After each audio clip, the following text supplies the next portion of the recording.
Hydrostatic skeletons and fiber-wound cylinders provide inherent locomotory versatility. More versatility, in fact, than animals with articulated skeletons are capable of.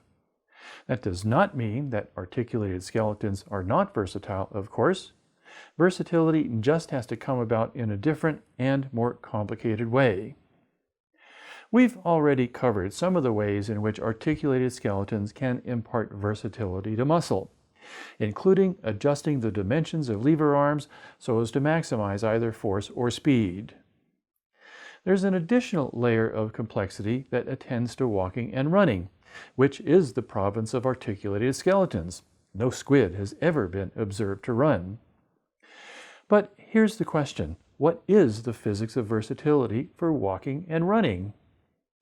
One theoretical underpinning of walking and running is to treat the oscillating limbs as pendulums. The back and forth motion of limbs during locomotion is very reminiscent of the back and forth motion of a pendulum. We know a great deal about the behavior and energetics of pendulums, so in this lecture we're going to build on a simple model of walking and running known as pendulum walking. From there, we're going to build a fuller understanding of the different styles of pendulum walking known as gaits. Gaits include walking, trotting, and running. Pendulum walking has important things to say about things like optimum speed for transition between different gaits and maximum efficiency of locomotion per se.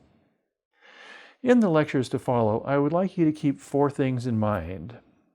First, what is the basic physics of the pendulum, and how does this physics translate into a concept like natural frequency of oscillation, and what are the energetic implications of this?